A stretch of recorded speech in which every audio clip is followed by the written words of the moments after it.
¿Qué tal amigos? Soy Norma Cabrera y los invito a Séptimo Arte, a disfrutar de lo mejor de la cartelera cinematográfica y los próximos estrenos, aquí por CBN TV, Séptimo Arte.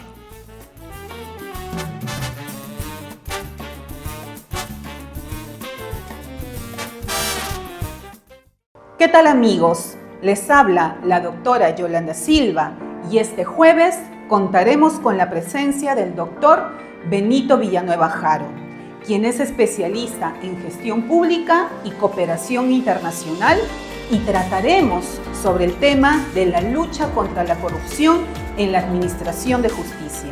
Ya saben, nos vemos este jueves aquí en Enfoque Legal por CBN TV.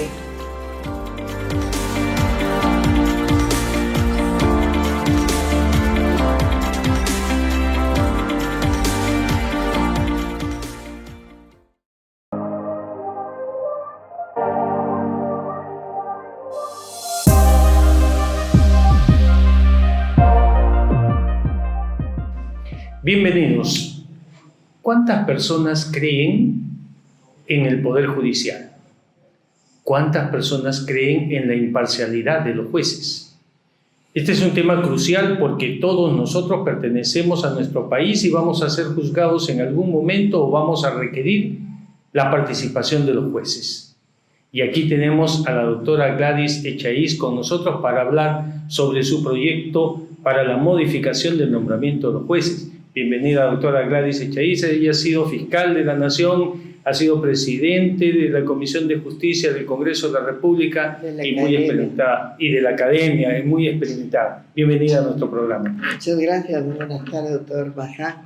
Gracias por la invitación, sobre todo por el tema que vamos a enfocar. Sí. ¿Me permite usted tocarle el tema? Mire, hace casi 200 años atrás, José de la Riva Agüero, que fue el primer presidente elegido en el Perú, hizo bajo el seudónimo de Prubonena un análisis del mal resultado de las instituciones por la independencia.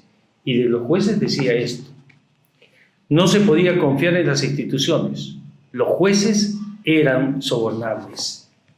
Guamán Poema de Ayala, 500 años atrás, decía también lo mismo, refiriéndose a las autoridades judiciales, los oidores en ese tiempo, que estaban en el virreinato. Y decía, y no hay solución. Su proyecto quiere encontrar una solución al problema. Y si explíquenos, por favor. Si seguimos revisando la historia, vamos a encontrar mucha literatura sobre el particular. Mire, históricamente el problema de la justicia ha sido presente o ha estado presente y ya ha ido en busca de distintas soluciones para encontrar, digamos, la mejor forma de selección de los magistrados, en tanto depende de este mecanismo para lograr revertir todos los aspectos disfuncionales que la quejan a las mismas. Bueno, ahora Poder Judicial y Ministerio Público, antes estaban los dos en un solo estamento. Bueno, a lo largo del tiempo que yo he trabajado, he vivido las distintas reformas que se han hecho desde el tiempo del gobierno militar del general Velasco, luego la que hiciera el señor Belaúnde como respuesta a la anterior reforma. En ese entonces, digamos, recogió el modelo de Consejo Nacional de Justicia. Claro. Consejos integrados por, digamos, profesionales del derecho encargados de esa selección. Funciona en los primeros tiempos y dependiendo de las personas que sean seleccionadas, pero luego se va deteriorando y volvemos al mismo tema: la politización, la corrupción, la lentitud, la mala calidad del trabajo, etcétera, etcétera, etcétera. Y finalmente se consideró que mejorando ese modelo, al elevarlo a nivel constitucional, se iba a encontrar la solución definitiva. Lo recogió la Constitución del 79, se creyó mejorarlo en la Constitución del 93 para superar el problema que seguía subsistente, y se crea junto a ellos la Academia de la Magistratura, en tanto habían grupos y MINSA al interior y exterior de las instituciones que decían: la alternativa no es un consejo, la alternativa es la escuela, donde se forme, donde se especialice a los magistrados. Pero los constituyentes consideraban que era mejor una designación por un grupo donde intervenga la sociedad civil y que debía estar presente a los efectos de que la selección sea más objetiva, menos contaminada, etcétera, etcétera. Así se vuelve a mantener en la Constitución del 93 con nuevas atribuciones, ¿no? Que ya no solamente era la selección de los magistrados, sino la ratificación, la evaluación del desempeño, el control interno de todos los magistrados, de todas las instancias, y además su actuación de oficio en esta última actividad, o sea, en el control interno. Se cambia la composición, ya no intervienen los magistrados con representación en el Consejo Directivo, sino todos miembros de la sociedad civil. En este último caso, solo abogados. Bueno, hemos vivido en los últimos tiempos, en el 18, por ejemplo, la crisis del Consejo Nacional de la Magistratura debido a las denuncias públicas de la corrupción, de los entendidos acuerdos para los nombramientos, ratificaciones de los jueces, de los fiscales, y la corrupción, ¿no? Claro, pero queda claro durante casi estos 30 años de vigencia de la Constitución del 93 que el problema no ha cambiado. No, se ha mantenido vigente. Se ha mantenido vigente y todavía agudizado. Por la provisionalidad. Claro, porque no se ha logrado cubrir con los titulares. Tampoco se han creado nuevas plazas o presupuestados para poder convocarlas a concurso en su totalidad. Ha, digamos, aumentado la provisionalidad conforme va creciendo la demanda, o en todo caso la expansión demográfica también se va creciendo, y o sea, no caminamos a la par en todos los sentidos. Más población, no crecen los jueces, más necesidad de intervención judicial, pero tienen el mismo número de personas,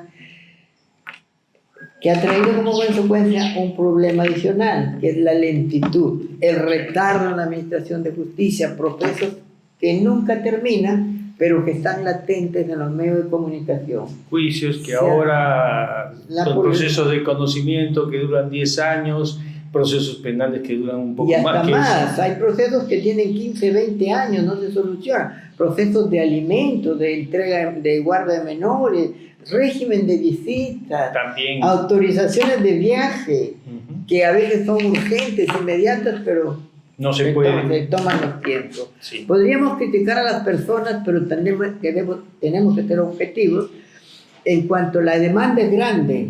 Sí, bueno, y las personas tienen un límite de rendimiento laboral. Claro, pero nosotros lo que necesitamos son buenos jueces. Así es. No digo que sean una maravilla, porque bueno, lo mejor que se pueda, ¿no? Lo mejor que se pueda.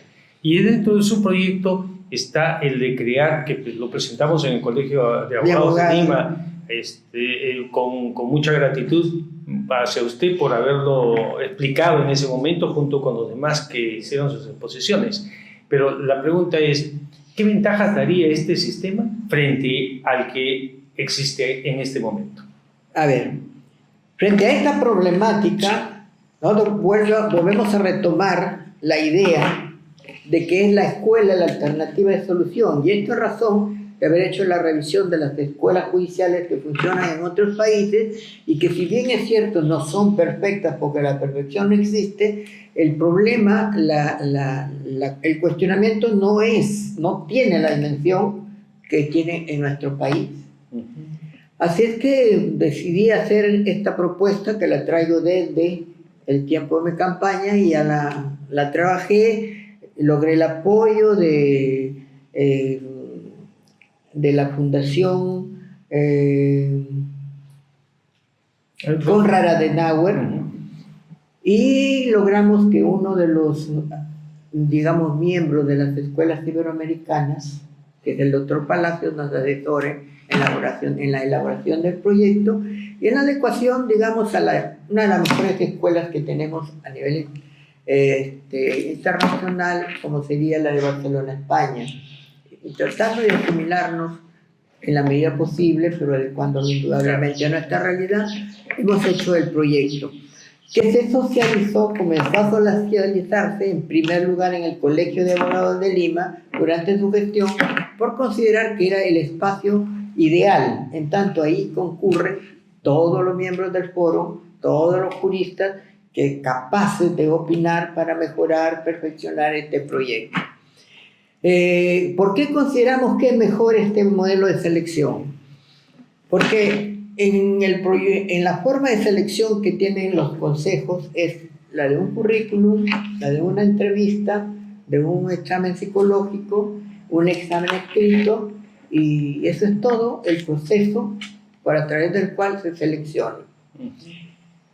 Es difícil poder determinar a través de una prueba escrita o de una entrevista personal de 20 minutos, 30 minutos, si la persona tiene efectivamente el nivel competencial que el cargo exige y el perfil que se requiere para el desempeño del cargo, tanto actitudes, aptitudes, habilidades, destrezas que demandan muchas especialidades, especialmente en el caso de los fiscales, ¿verdad? Sí. Así es que, y viendo que, siendo que la realidad nos ha demostrado que no necesariamente se selecciona lo mejor de los postulantes, a lo cual le agregamos la crisis universitaria en este momento, Es notorio. ya no hay otra alternativa que formar la escuela especializada y de alto nivel para capacitar, para primero formar a los jueces, a los fiscales o a quienes decidan por hacer el control de los magistrados para que puedan ocupar los cargos, pero darles una formación de un par de años en el curso del cual indudablemente se van a ver y a conocer realmente el nivel profesional. Correcto. Si son aptos profesionalmente y también el perfil, su conducta, sus actuaciones, su madurez de las personas que tiene que ser observada por los docentes, por los funcionarios encargados de hacer este trabajo y finalmente terminar con un cuadro de méritos que será producto de los exámenes, de las participaciones orales, de los trabajos y demás que se les pida, y una apreciación conceptual, me imagino, del perfil del magistrado. Nosotros entendimos con las exposiciones que nos hicieron esa vez en el Colegio de Abogados que, en primer lugar, ser juez o fiscal requiere de una preparación especial porque es otra forma de pensar del abogado litigante, distinta. Son enfoques, uno detrás del mostrador y otro delante del mostrador. Entonces son enfoques y por lo tanto necesita una mención, así como los médicos que tienen, todos salen médicos cirujanos, pero después tienen una especialidad. ¿Correcto? Entonces se justifica un curso especial para tener una especialidad de esta naturaleza. Pero recuerdo el comentario que hice yo en esa oportunidad. Recordé al doctor Domingo García Rada, que decía, para ser juez se necesita ser una persona honesta y si sabe de derecho mejor.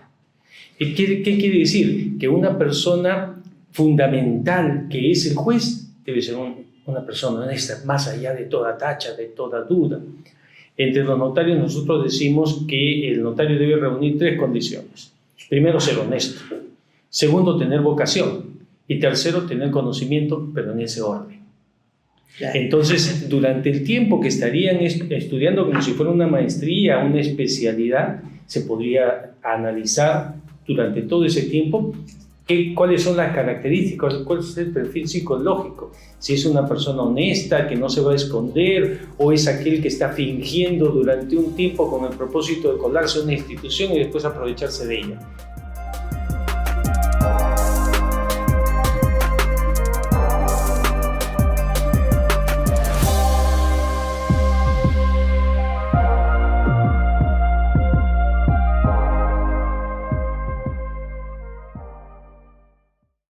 Hola, ¿qué tal, gente? Soy Ricardo Story, estamos en CBN TV.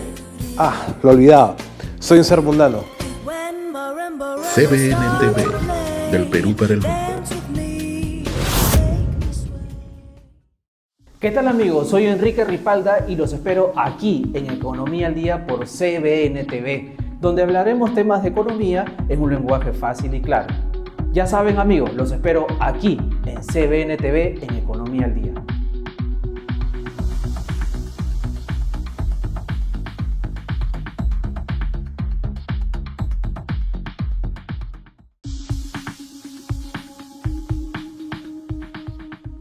¿Qué tal, amigos? Soy Enrique Ripalda, esto es Economía al Día y hoy día vamos a hablar sobre las AFP. Las AFP, ¿qué son las AFP? Es el Fondo Privado de Pensiones, fue creado en los años 90, es un fondo que tiene muchas opiniones encontradas, pero que ha generado que a un grupo de ciudadanos les haya permitido obtener una pensión con un mejor valor frente a la ONP. ¿En qué consiste este Fondo Privado de Pensiones? En que a cada ciudadano que trabaje en la planilla de una empresa le generen un descuento, ese descuento lo administra el empleador y lo deriva al fondo privado de pensión que cada persona tiene. ¿Hasta cuándo puedo aportar? Puedo aportar hasta los 70 años, que es la edad máxima para trabajar, pero uno puede solicitar la jubilación a partir de los 65 años, tanto para hombres como para mujeres. El Congreso, en el mes de abril, ha publicado una norma en la que permite un séptimo retiro de 4 UITs, que al valor de la UIT del año 2024 representa un valor de 20.600 soles. Es un séptimo retiro, que esto ha sido aprobado por el Congreso y se ha derivado para el Ejecutivo, que no cuestionó esta norma, se ha derivado para la SBS y la SBS ya publicó el calendario para el retiro de este dinero. ¿Cómo se va a efectuar esto? De acuerdo al último dígito que cada persona tenga en su DNI, hablamos del 1 hasta el 9, puede hacer un retiro. Este retiro se genera a partir del último dígito que tenga cada persona en su DNI, desde el 0 hasta el 9. Y hay 3 fechas para que cada persona pueda ejecutar el retiro, 1, 2 y 3. En esos días la persona puede entrar al sistema y generar su solicitud de retiro. El retiro se va a efectuar con un depósito de una UIT por 4 veces, cada 30 días, con el monto máximo de 4 UITs que representan 20.600 soles. El problema de este séptimo retiro es el antecedente histórico que tenemos. Volvamos a la pandemia, estamos en el año 2020 y se generan los 2 primeros retiros. En estos 2 primeros retiros, la condición era que la persona solicitante tenga una condición de vulnerabilidad. Estando todos encerrados y con la economía complicada, era justificable el retiro para las personas en situación de vulnerabilidad, pero solamente fueron 2 retiros con esas condiciones. Después se han autorizado 4 retiros más, hemos llegado a 6 hasta la fecha, pero hay un análisis que realiza la SBS en donde identifica que en los 4 últimos retiros un alto porcentaje, un 60% de estas personas que presentaron la solicitud no tenían la condición de vulnerabilidad, sino que estaban trabajando y tenían altos ingresos, entonces no era necesario. Ahora, las consecuencias económicas también son para resaltar, porque el porcentaje de ahorro del sistema de pensiones bajó del 22% de participación en el PBI a 12%. Tenemos una reducción significativa. Y la otra consecuencia es que en promedio el fondo de pensiones se ha reducido en 40%, que no lo vamos a ver las personas que estamos todavía en edad de trabajo, pero las personas que están próximas a jubilarse van a tener ese impacto que va a representar una condición crítica en edad de jubilación de muchos de los ciudadanos de la nación. La recomendación es que si uno está próximo a jubilarse, analice bien la necesidad real de tener el retiro, porque la administradora, con todos los elementos cuestionables que tiene todo un personal administrativo que puede administrar ese fondo y generar un valor. ¿Por qué? Porque el fondo de pensión genera una tasa de interés. Esa tasa de interés mes a mes se suma con el fondo y genera un interés. Este interés se llama interés compuesto y permite que el fondo vaya creciendo mes a mes. Ahora, si uno retira el dinero y quiere tener una rentabilidad, tendría que administrar el dinero y encontrar una rentabilidad con un negocio o con una inversión en alguna de las formas como acciones, fondos mutuos o renta fija, que le genere una mayor inversión que lo que le está generando la AFP. Recordemos también que la AFP tiene varios fondos, tiene fondos de bajo riesgo, intermedio y alto, pero inclusive el alto representa ya un monto importante que genera una rentabilidad para los ciudadanos.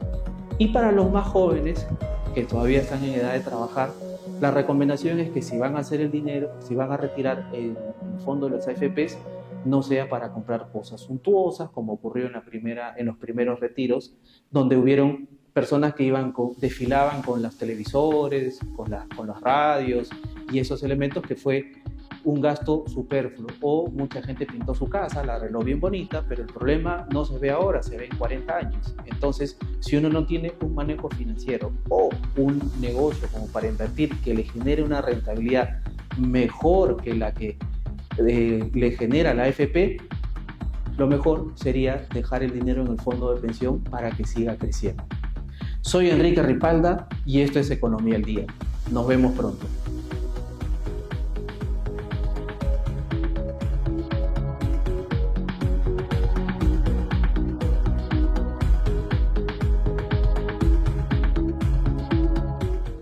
Nuestra capital tiene más de 10 millones de habitantes.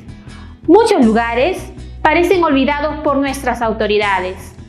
A esos lugares llegaremos con nuestra cámara y nuestra ayuda.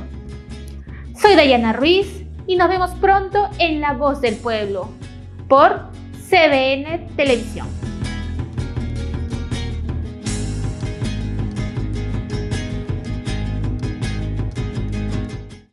¿Qué tal amigos? Soy Norma Cabrera y los invito a Séptimo Arte, a disfrutar de lo mejor de la cartelera cinematográfica y los próximos estrenos, aquí por CBN TV, Séptimo Arte.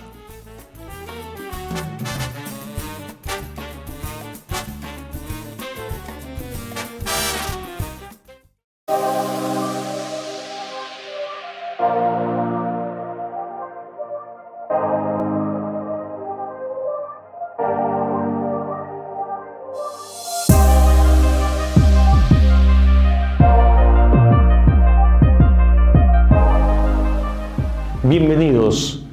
El problema de Petroperú es algo que nos agobia en este momento a todos los peruanos y que necesitamos entender, porque se trata de una empresa que maneja la energía, el petróleo y que es importante para nuestro país. Para eso tenemos en este momento al ingeniero Carlos Herrera Descalzi, ex decano del Colegio de Ingenieros del Perú, ex presidente del Consejo Decano de los Colegios Profesionales del Perú, ex ministro de Energía y Minas y obviamente un entendido sobre este tema. Bienvenido a nuestro programa, ingeniero. Muchas gracias, doctor Bazán. Muchísimas gracias por la invitación. Es muy grato volver a conversar con usted. Para mí también. Hace muchos años, en la época del gobierno de Leguía, y creo que un poco antes, se descubrió unas manchas negras en la parte norte del Perú, que es la brea. Y en la hacienda La Brea y la hacienda La Pariñas se asentó una empresa inglesa para explotar en ese momento una nueva fuente de energía, el petróleo. Pasado el tiempo crecieron, hubo algunas dificultades y vendieron la empresa a una empresa norteamericana que asumió la representación y continuó con la explotación durante muchos años en el Perú, generándose una serie de inconvenientes con los peruanos. Y eso generó que el presidente Belaúnde tuviera un momento de dificultad, lo que abrió la puerta a que se dé un golpe de Estado, ingrese un gobierno revolucionario de las Fuerzas Armadas y que más adelante creó Petroperú.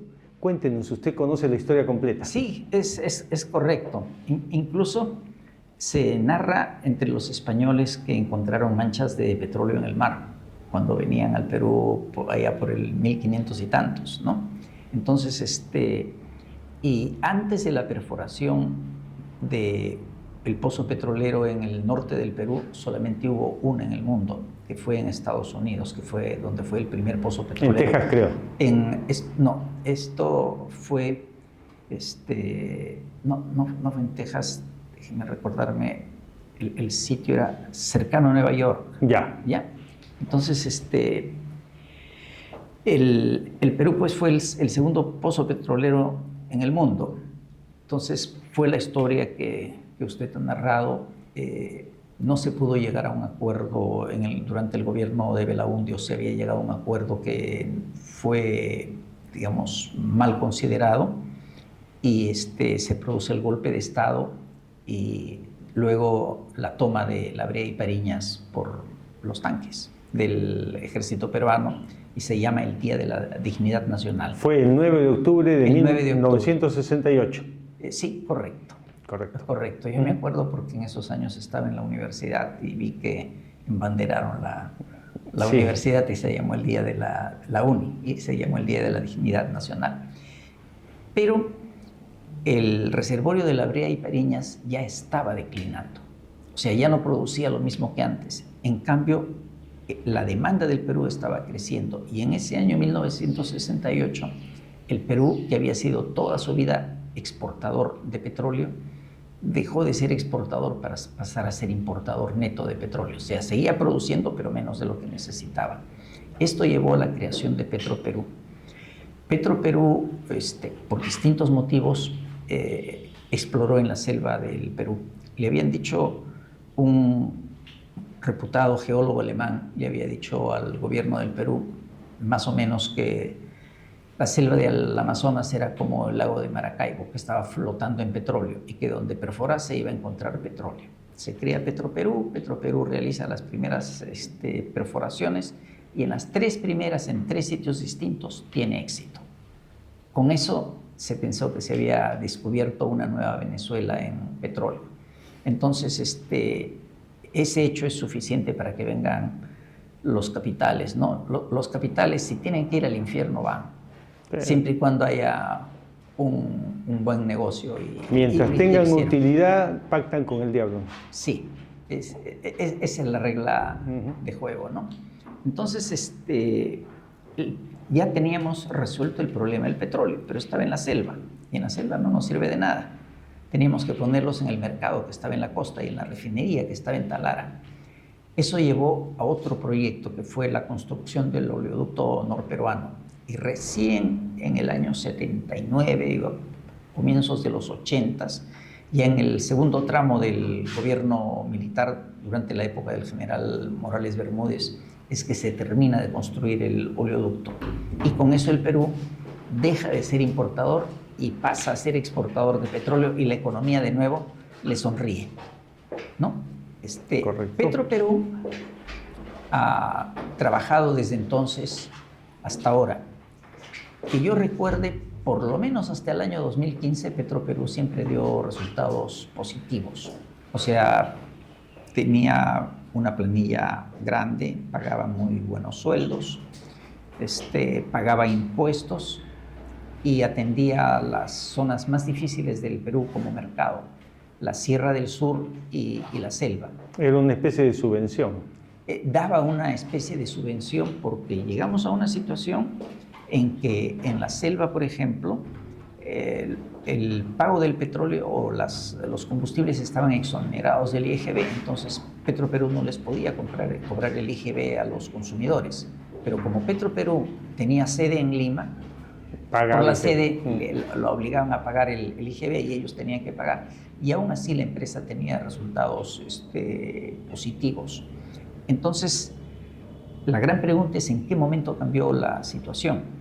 Esa es la pregunta que queremos saber todos los peruanos. ¿Qué pasó? Bueno, creo que con el correr del tiempo ha habido un efecto que no es menor en este caso, y que ha venido desde atrás. los sucesivos gobiernos han visto a Petroperú como una especie de caja chica, ¿no? A la que podían echar mano. Entonces, muchos de los presidentes de Petroperú han sido puestos por el presidente de la República, no por el ministro de Energía y Minas, y entonces conversaban con el presidente de la República.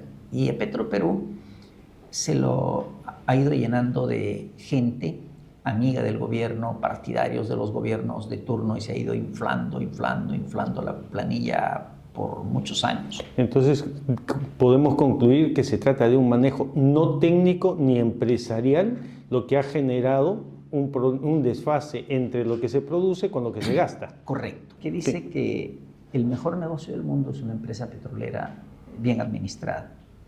Y el segundo mejor negocio del mundo es una empresa petrolera mal administrada. El segundo peor negocio. El segundo mejor.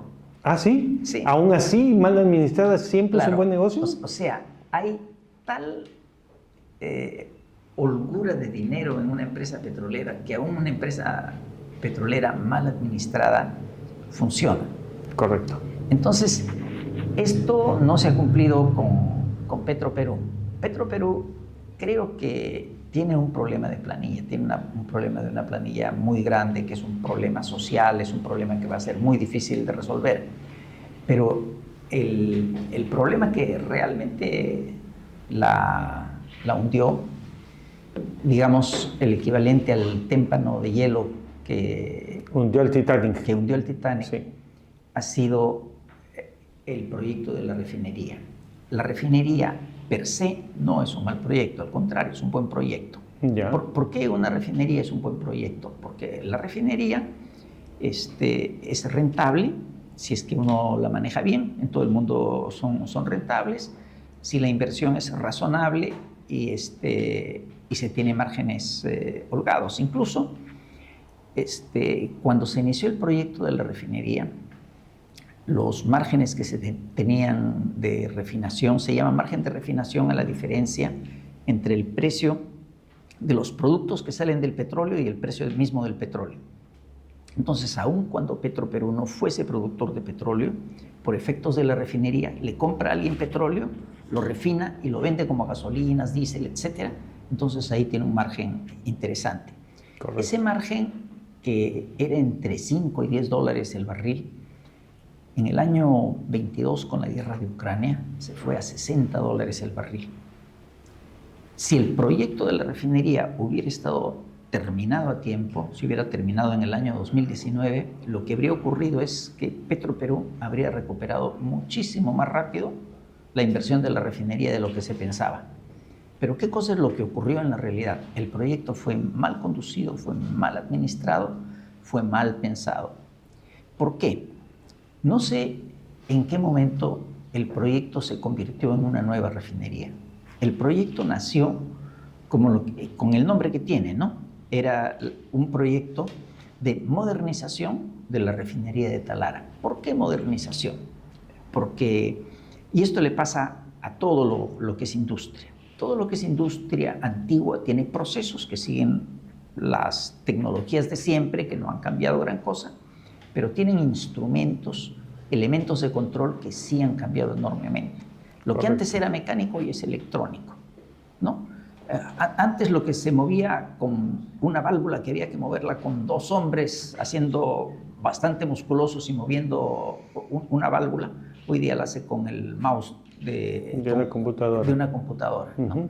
Entonces, esos eran los cambios que estaban pensados, pero ese proyecto se transformó realmente en una nueva refinería. Se incrementaron entonces excesivamente los costos. Para que se dé una idea, y esto pasó en este año, entré a la página web de Petroperú y vi qué decía de la refinería. Entonces, la refinería, lo que leía era una loa a un monumento de acero, ¿no? Que tenían más acero que el estadio del Real Madrid, que era más alto que no sé cuántos que la Torre Eiffel, cosas así. Pero lo que me impactó fue leer que la nueva refinería era 95% de nuevo y solamente 5% quedaba de lo antiguo. Entonces, con esa visión no se necesita ningún estudio, no se necesita nada para darse cuenta que si yo voy a poner algo que es 95 nuevo, hago algo nuevo. Claro. No modifico lo anterior. Porque, ¿qué sucedió? Pararon la refinería antigua, tuvieron que entrar a un terreno donde es mucho más difícil construir, porque es más fácil construir en un terreno limpio, donde uno puede disponer las cosas como quiere, que en otro donde está forzado por los elementos que existen, porque se está trabajando, porque hay una población cerca. Eso lo sabe cualquier sastre. Sí. Es más fácil hacer un terno nuevo que deshacer el que tenemos y volver a coser, porque cose sobre las mismas costuras y se puede romper la tela. Y más o menos eso es lo que estaba pasando acá. Exactamente, eso es lo que pasó. Entonces, aquí viene un pecado mayúsculo, ¿no? Ese pecado mayúsculo es, alguien había decidido en algún momento que lo que iba a haber es una nueva refinería, o la fue cambiando en el camino. Pero para lo que se consiguió permiso fue para modernizar una antigua refinería. Ese es el permiso que, o sea, que al hubo. final nada bueno se hizo, porque ni modificaron la antigua, ni hicieron una nueva. Claro, al final, ¿qué es lo que ha quedado? Existía una refinería que tenía 60.000 barriles por día. Hoy existe una refinería de 95.000 barriles por día. Por lo tanto, debería dar la utilidad de poder transformar 35.000 barriles más por día, o sea, más de 50% de la capacidad anterior. Correcto. Pero eso ahorita no se sabe porque se dice que no puede trabajar con la capacidad 95, que tiene que trabajar menos, es un hecho que no está esclarecido. El segundo punto que era importante es que con la refinería antigua que teníamos, esa refinería fue diseñada para un petróleo de buena calidad de otras épocas, que no tenía tanto azufre. El petróleo que fue viniendo con el correr del tiempo y sustituyendo al antiguo fue un petróleo cada vez, llamémosle, más sucio, en el sentido que era más contaminante, tenía mayor porcentaje de azufre, tenía mayor contenido de impurezas. Ese petróleo llegó a producir diésels que tenían la cifra de casi 5.000 partes por millón. Partes por millón es una especie de tanto por millón. Así como hay un tanto por ciento, este es un tanto por millón. ¿Ya? Cuando los estándares mundiales eran máximo 50. Entonces, lo que se estaba haciendo es, al consumir ese petróleo, lanzando al aire una sustancia que en otros lugares tenía como límite una nocividad, llamémosle, de 50 partes por millón, y la nuestra estaba hasta en 5.000 partes por millón. Entonces, la modernización era necesaria en ese aspecto.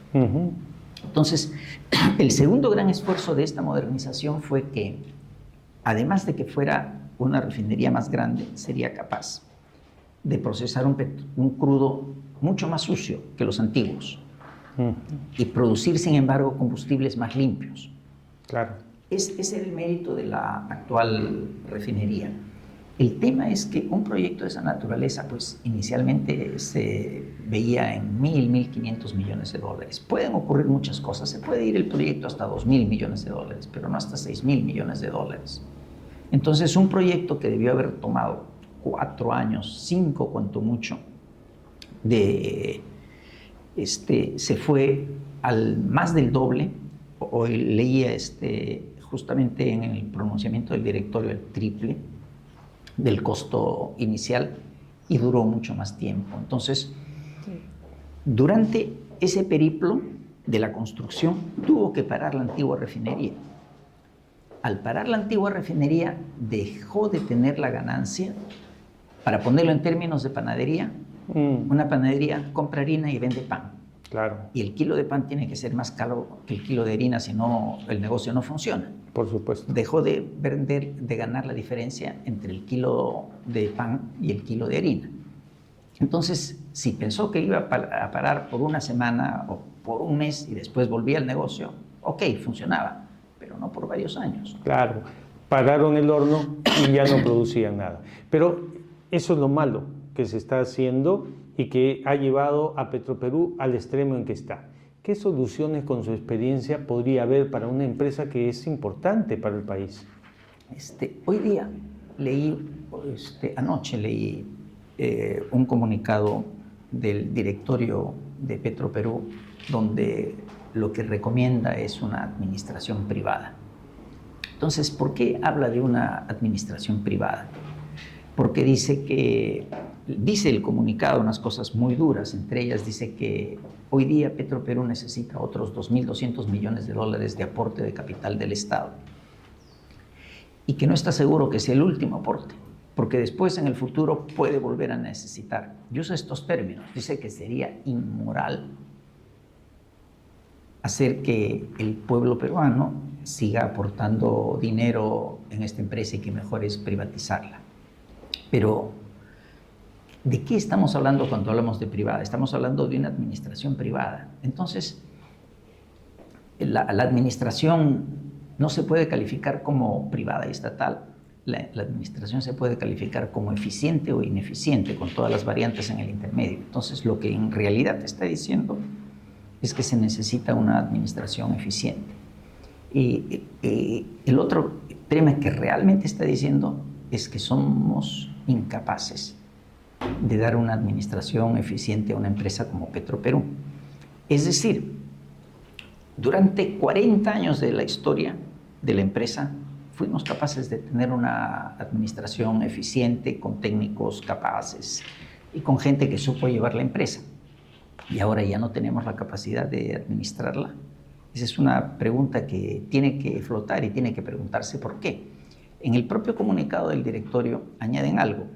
Dicen que los partidos políticos o que la política de turno pues siempre quiere aprovechar la empresa, y esa es una de las razones, y no miente, es una de las razones por las cuales se le hace daño a la empresa. Tema que también es un tema de fondo, ¿no? Aparte de esto viene el segundo punto que no está desarrollado. Se habla de una privatización, correcto, pero ¿cómo sería una privatización? La situación en cifras de Petroperú es que hoy en día la deuda es mayor que lo que tienen los activos, son menores que los pasivos. O sea, la deuda es más de lo que tienen como capital. ¿Estamos hablando invertido. de una quiebra técnica? Estaríamos hablando de una quiebra técnica, ¿no? Eso es lo que entiendo de los documentos que he leído. Entonces, si alguien tuviera que comprar Petroperú, ¿cuánto pagaría como Petroperú? Alguien que tenga que comprar con Petroperú diría, ¿qué gastos voy a tener que hacer? Voy a tener que pagar el personal, la cantidad razonable, voy a tener que comprar los insumos que necesito, la cantidad razonable, tengo que pagar la operación y el mantenimiento, etc.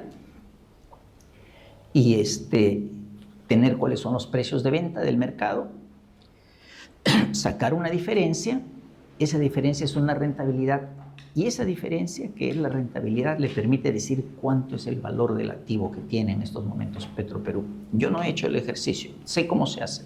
No le he puesto cifras al ejercicio, pero si trato de adivinar solamente como para dar una idea, podríamos encontrar una situación que el valor real de Petroperú sea unos, digamos, 2.000 millones de dólares. ¿Ya? Pero la deuda son 6.000, y por ahí en documentos que circulan y todo dicen que son hasta 8.000. Entonces, ¿qué significaría en esos términos privatizar Petroperú? Significaría que habría que venderle a alguien los activos, ¿no? Ese alguien va a pagar algo por esos activos bajo alguna forma, de alguna manera, lo suficiente como para que puedan recuperar esa inversión, y lo que puede pagar serían 2.000 millones de dólares. ¿Y qué pasa con las deudas? Las deudas las tendría que asumir el Estado. Bueno, las noticias ahí son obviamente desalentadoras, pero lo claro es una confesión que usted nos ha leído entre líneas del mensaje del directorio. Hemos fracasado en la administración. Esa administración ha fracasado, porque usted nos ha señalado que un negocio petrolero mal administrado es el segundo mejor negocio del mundo. Lo que quiere decir que sí se puede recuperar y no necesitaríamos vender, sino administrar honrada y eficientemente el negocio. Bienvenidos entonces han sido en este programa del día de hoy y los espero pronto. Muchas gracias, ingeniero. Muchas gracias, doctor. Gracias por la invitación.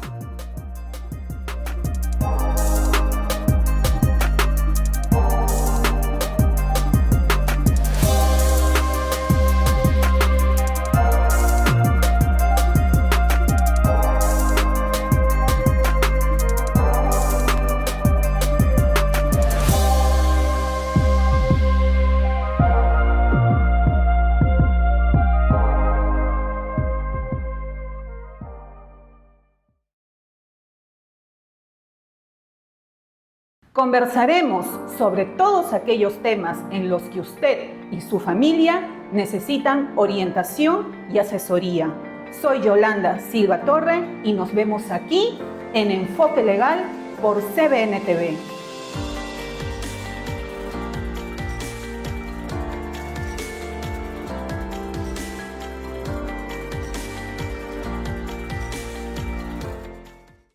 Hola, ¿qué tal, gente? Soy Ricardo Story, estamos en CBN TV.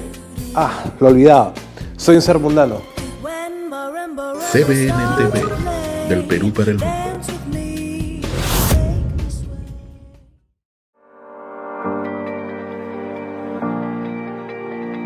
Me vienen consultando en muchas oportunidades de qué manera pueden ser representados. En esta oportunidad, nuestra legislación peruana establece 3 tipos de poderes: el poder con carta simple, el poder fuera de registro y el poder por escritura pública. En el caso del poder con carta simple, es aquel poder que me da facultades para ciertos actos administrativos del parte del que otorga, es decir, el poder darte hacia el apoderado. Estos actos administrativos o también para poder realizar cobros hasta por media UIT. Lo que tiene que hacer es elaborar el documento y llevarlo ante un notario para la legalización de su firma.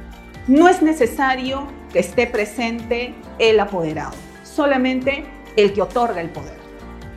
En el caso del poder fuera de registro, este es otorgado por notario a través de un documento. En este también es para poder ejecutar o realizar determinados actos administrativos, pero desde media UIT hasta 3 UITs. La norma establece como vigencia de este poder tiene un plazo hasta de 1 año. En el caso del poder por escritura pública, nuestra legislación le da solemnidad al ser un acto protocolar. En este tipo de poder puede ser especial o también amplio y general, donde el poder dante establece o da facultades para que el apoderado pueda representarlo ante autoridades públicas o privadas, por ejemplo, para realizar una compra de un bien inmueble, para que lo pueda representar en un proceso judicial, para que lo pueda representar ante una notaría, etc. En el caso de este poder, el tema de la cuantía viene a ser de 3 UITs hasta un monto mayor. Y su vigencia es indeterminada hasta que el poder dante revoque el poder. Soy la doctora Yolanda Silva Torre y espero que les haya gustado estos tips que les acabo de dar. Nos encontramos aquí en su programa Enfoque Legal por CBN TV.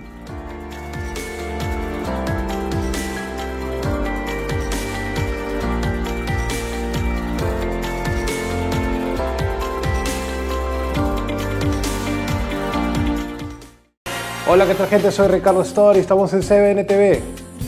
Lo olvidaba, soy un ser mundano. CBN TV, del Perú para el mundo. ¿Qué tal, amigos? Soy Enrique Ripalda y los espero aquí en Economía al Día por CBN TV, donde hablaremos temas de economía en un lenguaje fácil y claro. Ya saben, amigos, los espero aquí en CBN TV en Economía al Día.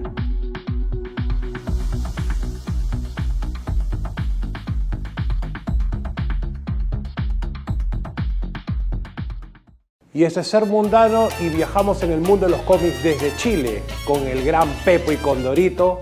Luego nos viajaremos hacia Argentina y conoceremos a Quino con Mafalda. Y finalmente vámonos a Europa, Francia, para ver a Asterix.